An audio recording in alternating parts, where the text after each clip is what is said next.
Well,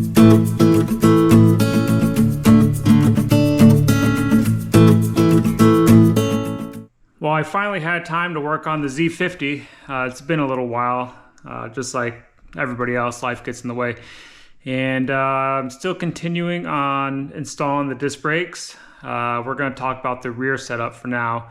And what you'll see is that there's a KX65 swing arm wheel, the whole brake assembly. And I modified the swing arm to work on the Z50 frame without modifying the Z50 frame, which you know, even though this thing's completely modified, I am a purist as well.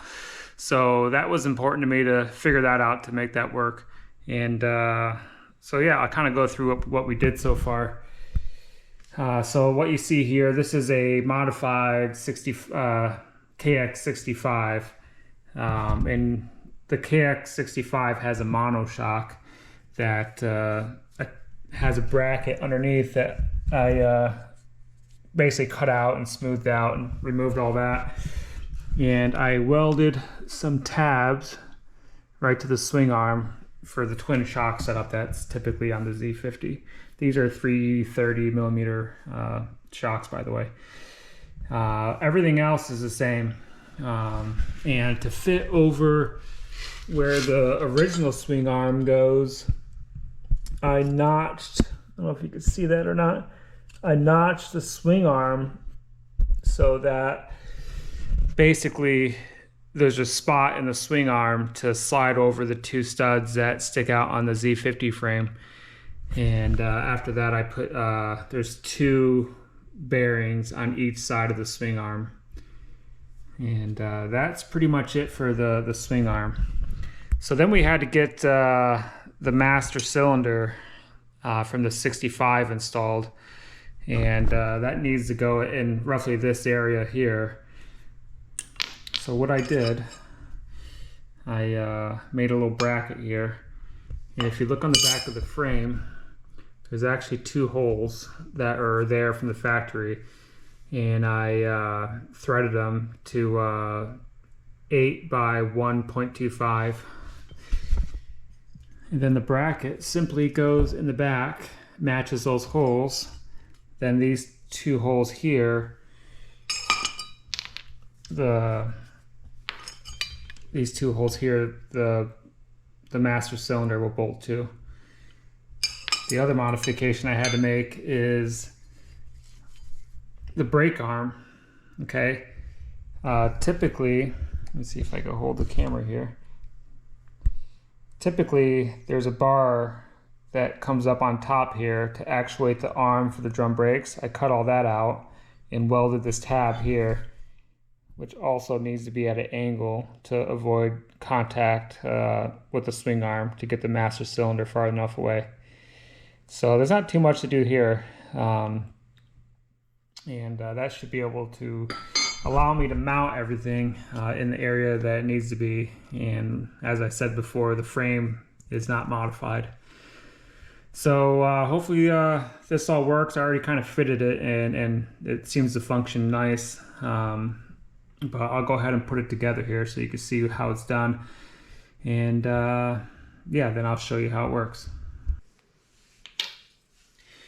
These here are the stock bolts that come off the KX65 for the master cylinder. And I had to put 3 small washers just to get some spacing, so everything clears nicely.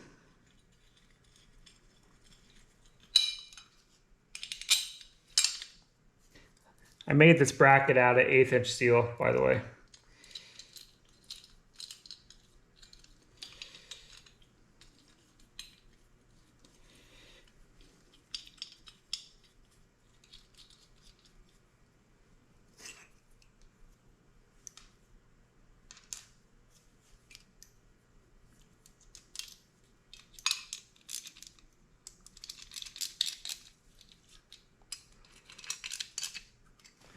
All right, we got that on. And then we'll come over here. Then this simply slides over the top of the swing arm. those started.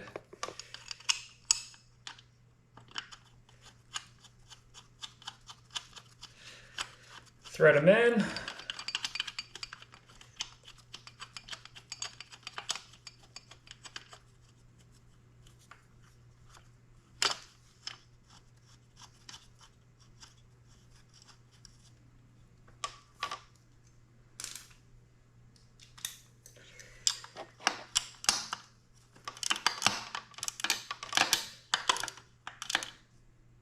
Okay, tighten them up real good.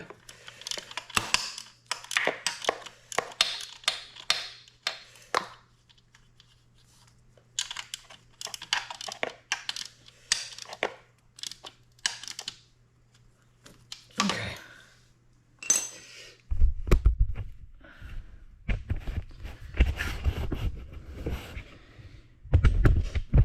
Then we'll go ahead and get our brake lever in. That slides on, go over.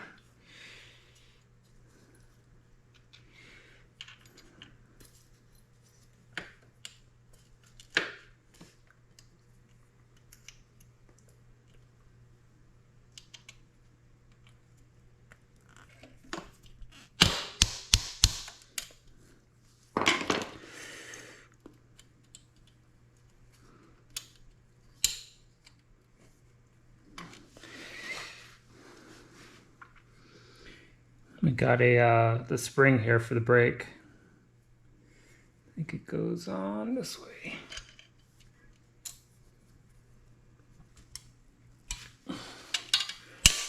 Okay, that's on. And if for those that are running brake lights, I just have a small switch here that gets tied right to the swing arm. I'll go ahead and put that back on.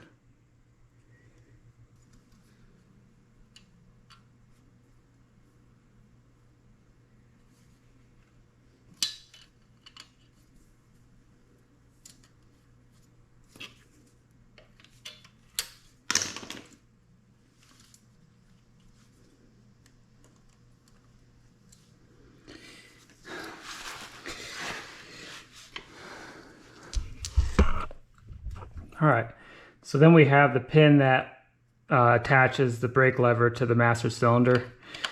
That just slides right on through. Okay, and on the back side I will put a washer and put the cotter pin through.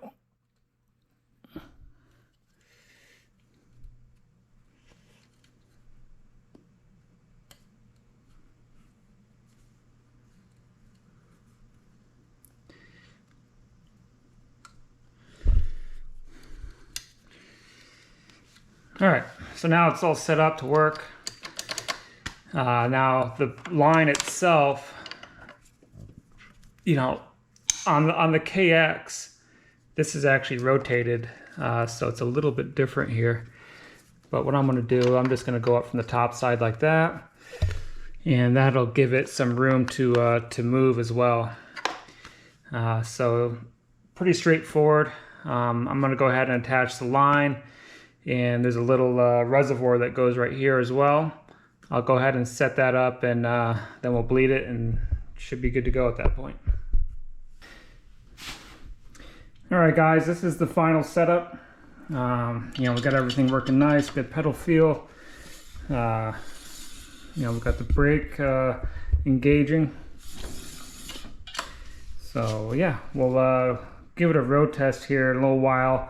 I do have some mag wheels that are 12 inches ordered for front to back with the smallest sprocket possible.